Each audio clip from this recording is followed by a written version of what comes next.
Morning, welcome to my YouTube channel. मेरे बाल आज गंदे गंदे हो रहे हैं, सो मैं आज मेरा हेयर वॉश डे है। आज मैं हेयर वॉश करूँगी एंड मैं आपको बताऊँगी कि हेयर वॉश मैं कैसे करती हूँ। सो आप देख सकते हैं कि मेरे हेयर काफ़ी, मुझे यहाँ बहुत स्कैल्प में ऑयल आ जाता है और आजकल विंटर की वजह से मुझे थोड़ा सा डैंड्रफ भी हो रखा है। सो मैं हेयर वॉश करने से पहले सबसे पहले तो ऑयल यूज़ करूँगी। और ऑयल में मैं आजकल मुझे यहाँ ये वाला वाटी का ऑयल मिल गया है जो मैं इंडिया में भी यूज़ करती थी। सो मुझे ऑयल बहुत ही ज़्यादा पसंद आया है। इससे मेरा डैंड्रफ बहुत कम हो गया है। जो सीजनल डैंड्रफ होता है या फिर फ्लेक्स होते हैं, इससे सारा डैंड्रफ मेरा चला जाता है। सो मैं ये वाला ऑयल यूज़ करूँगी। ऑयल को यूज़ करने के लिए मैं थोड़ा सा इसको पाम में लूँगी एंड देन मैं अप्लाई करूँगी only in my scalp like this. You can apply your suitable oil. आपको जो ऑयल सूट करता है वो आप यूज़ कर सकते हो। मैं कुछ इस तरह से पूरे स्कैल्प में ऑयल अप्लाई करूँगी एंड उसको फिर 15 to 20 मिनट्स छोड़ दूँगी। बहुत ज़्यादा भी मसाज नहीं करना है, थोड़ा सा ही। और जब भी आप ऑयल यूज़ करते हैं, हम नाखून जब स्कैल्प में लगाते हैं तो हमारे रूट्स डैमेज हो जाते हैं। सो प्लीज़ सिर्फ जो फिंगर टिप्स रहता है उसी से आप मसाज करें लाइक दिस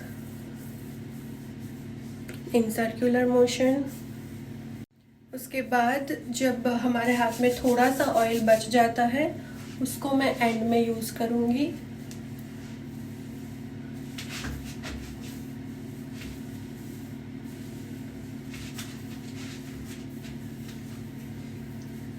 हमारे यहाँ पानी बहुत ही ख़राब आता है। सो हेयर फॉल का भी प्रॉब्लम मुझे कई टाइम से हो रहा था। दैट्स वाई मैंने हेयर कट भी करवाया एंड आप देख सकते हैं कि मुझे यहाँ से थोड़े बाल भी कम हो रहे थे, इसलिए मैंने आगे से ये जो फ्लिक्स कट करवाया। उसका भी रीज़न यही था कि आगे से थोड़ा हेयर ग्रोथ मेरा बढ़े। सो गाइस, ऑयल भी उतना ही इम्पॉर्टेंट है जितना कि हमारे स्किन के लिए मॉइस्चराइज़र। तो अगर आपके हेयर नीचे से ड्राई है या पूरे ही हेयर ड्राई है तो आपको हेयर में ऑयल करना है।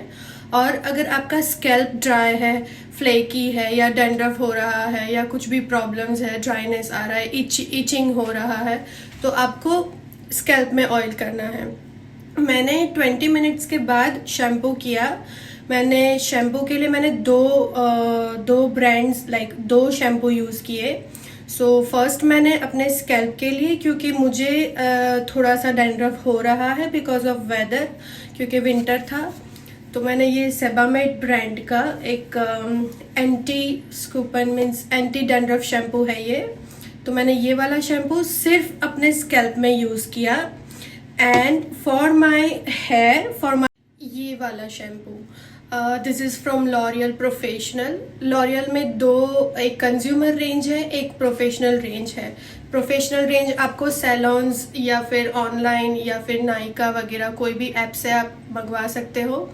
और अगर नज़दीक में कोई सैलॉन है तो आप वहाँ से भी ले सकते हो। सो कंज्यूमर रेंज जो है वो थोड़ा सा आपको चीप मिलेगा और वो भी अच्छा ही है। बट अगर आपने हेयर में कलर किया हुआ है या आपके हेयर फॉल हो रहा है या आप थोड़ा सा प्रोफेशनल रेंज में यूज़ करना चाहते हो तो आप ये वाला शैम्पू लॉरियल प्रोफेशनल का, this is my favourite absolute repair shampoo. It's been 5 to 6 years मैं एक ही शैम्पू यूज़ कर रही हूँ और मुझे बहुत अच्छा लगता है ये वाला शैम्पू। और इससे ड्राई डैमेज हेयर रिपेयर हो जाते हैं। और same for conditioner I use this absolute repair. This is the absolute repair golden protein plus gold quinoa mask. So conditioner और मास्क दो चीज़ें हैं हेयर में यूज़ होती है आफ्टर शैम्पू, और इसके बिना आपको हेयर वॉश कभी नहीं करना चाहिए। और अगर आप कलर्स या केमिकल ट्रीटमेंट्स या कुछ भी ऐसा कुछ कर रखा है तो विदाउट मास्क आप हेयर वॉश कर ही नहीं सकते। सो ये वाला जो मास्क है ये भी मैं सेम जब से ये शैम्पू यूज़ कर रही हूँ तभी से ये वाला भी यूज़ कर रही हूँ। इससे पहले मैं ये गोल्डन है, इससे पहले एब्सोल्यूट रिपेयर नॉर्मल आता था वो वाला मैं यूज़ करती थी। सो ये इससे लाइक कंडीशनर आप कब यूज़ करेंगे, जब आपके हेयर पतले हैं, बहुत ज़्यादा थिन है, आपकी डेंसिटी ज़्यादा नहीं है, तब आपको कंडीशनर यूज़ करना है। तो उसी तरह से मास्क भी रहता है, आप कोई भी हेयर मास्क यूज़ कर सकते हो। आपकी हेयर की क्वालिटी अगर ठीक है, आपके बाल ज़्यादा है, डेंसिटी ज़्यादा है, वॉल्यूम ज़्यादा है, तो आप मास्क यूज़ कर सकते हैं और मास्क ही यूज़ करना चाहिए। अब मैं आपको बताऊंगी कि मैंने ये वाला टॉवल सर पे क्यों पहन रखा है। So this is the micro fibre towel जो स्पेशली डिज़ाइन होता है हमारे हेयर की स्मूथनेस के लिए, हमारे हेयर की लाइफ के लिए। सो हम नॉर्मल वाला जो टॉवल यूज़ करते हैं उसमें उसका मटेरियल डिफरेंट होता है और इसका मटेरियल कुछ डिफरेंट होता है। सो जब भी हम ड्राई करते हैं टॉवल से हेयर, तो हमको ऐसे ऐसे करके कभी ड्राई नहीं करना है, ना ही हमें उल्टा बाल करके उसको झटकना भी नहीं है। ये सब चीज़ें करने से हेयर की जो रूट्स होते हैं वहाँ से बाल टूटकर निकल जाते हैं और फिर हमको हेयर लॉस का प्रॉब्लम हो जाता है। सो ये वाला जो टॉवल है, this is amazing, you can use this. I bought it from Amazon. So इसका जो मटेरियल है ऊपर से कुछ ऐसा है और अंदर से बिल्कुल ही, और ये वाला टॉवल हेयर जल्दी से लाइक गीले होते हैं तो जल्दी से ड्राई करने में भी बहुत हेल्प करता है। मैं आपको बताऊंगी कि हेयर को आपको कैसे ड्राई करना है। जस्ट आपको डैब करना है इस तरह से और नॉर्मली ऐसे करना है, बहुत ज़्यादा ऐसे ऐसे ऐसे घिस के नहीं करना है, इससे आपके हेयर फॉल हो सकते हैं। देन लेंथ को आपको ऐसे ऐसे ड्राई करके डैब करके ड्राई करना है। सो सी गाइज, और ये टॉवल बहुत ज़्यादा पानी सोख लेता है, सो हमारे हेयर बहुत जल्दी से ड्राई हो जाते हैं। उसके बाद आता है नेक्स्ट स्टेप, कोम्बिंग। ओके, सो हम क्या करते हैं नॉर्मली कि गीले ही बालों में हम कोम ऐसे ऐसे कर देते हैं। सो कोम तो हो जाएगा बट आपके हेयर फॉल बहुत ज़्यादा होगा। सो हेयर फॉल ना हो इसलिए आपको सीरम यूज़ करना है।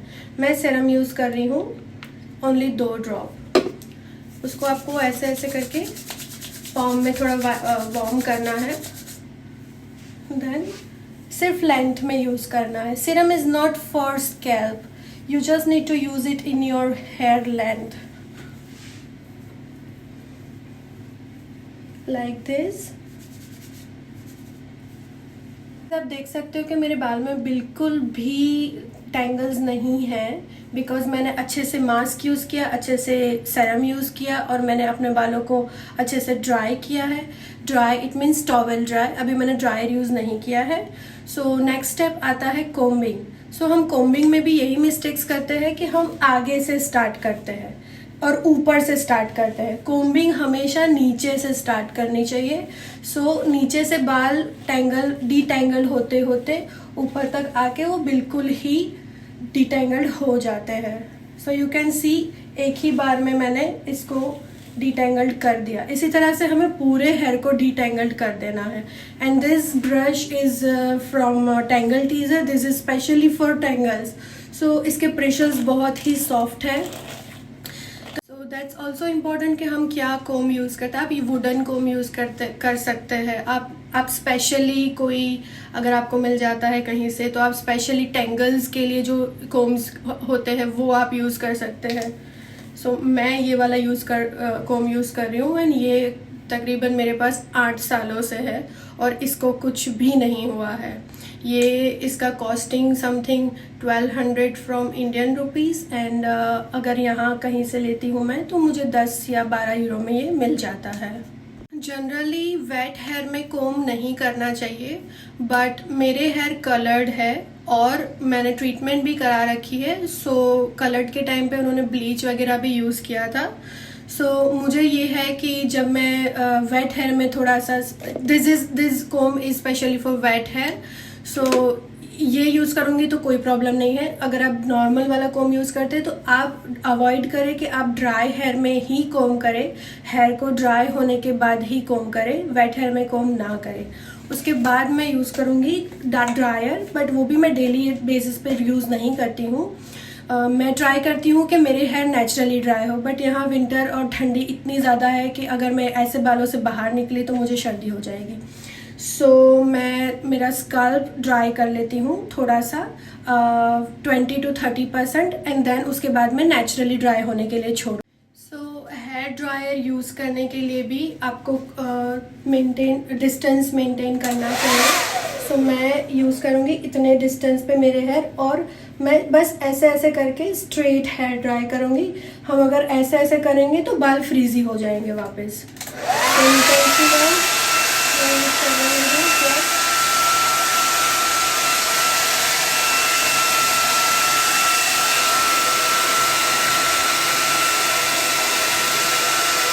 तो मैंने हेयर अपने 80% तक ड्राई कर चुकी हूँ। अब मैं इसको नेचुरली ड्राई होने के लिए छोड़ दूँगी, ताकि जो मेरे कर्ल्स है वो नेचुरली आ जाए, मुझे कोई मशीन्स यूज़ करने की डेली बेसिस पे ज़रूरत ना पड़े। सो थोड़ा सा मैं अपने कर्ल्स को क्रंच कर देती हूँ नीचे से। मुझे ये वाला लुक बहुत ज़्यादा पसंद है कि नीचे से थोड़े से कर्ली हो जाए, ऊपर से थोड़े से स्ट्रेट रहे। सो नेचुरली ये वाला लुक क्रिएट हो जाएगा। आप चाहो तो आप कोई भी शैटिन रबर या रिबन या ऐसे कुछ यूज़ करके आप उसको फोल्ड कर सकते हो। मैं उसके लिए अलग से वीडियो बना दूंगी। सो आपको पता चलेगा कि नेचुरली अगर रोज़ आपको ब्लो ड्राई नहीं करना है, स्टाइलिंग नहीं करना है, तो आप नेचुरली अपना हेयर को कैसे कर्ल्स कर सकते हैं। अनदर मोस्ट इम्पॉर्टेंट थिंग कि ये चीज़ काफ़ी लोगों को अभी तक पता नहीं है, बट हम जब सोते हैं तो हम कौन सा पिलो केस यूज़ करते हैं, that is important for our skin and our hair.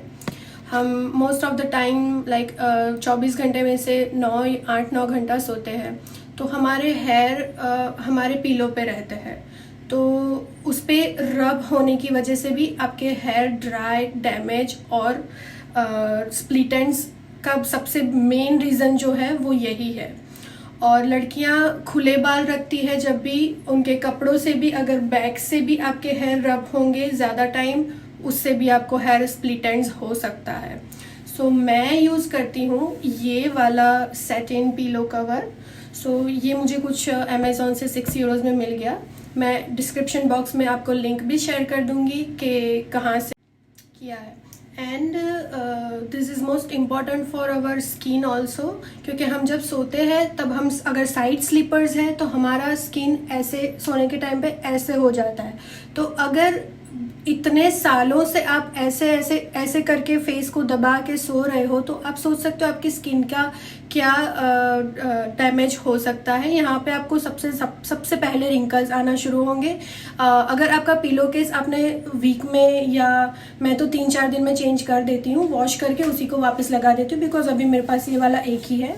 अगर आप अपना पिलो केस 3-4 दिन में एक बार वॉश नहीं करते, तो उससे भी आपको डैंड्रफ हो सकता है, आपको एक्नेज हो सकते हैं, आपको स्किन प्रॉब्लम्स हो सकते हैं, आपको रिंकल्स आ सकते हैं।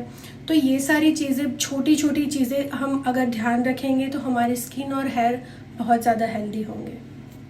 सो इसी तरह से हेल्दी स्किन और हेल्दी हेयर के लिए आप फॉलो कर सकते हैं, सब्सक्राइब कर सकते हैं और शेयर भी कर सकते हैं। आपको इसी तरह से इंटरेस्टिंग टॉपिक्स पे मैं आपको वीडियो बनाती रहूँगी, और आप वेट करिएगा मेरे नेक्स्ट वीडियो के लिए। सो तब तक के लिए बाय।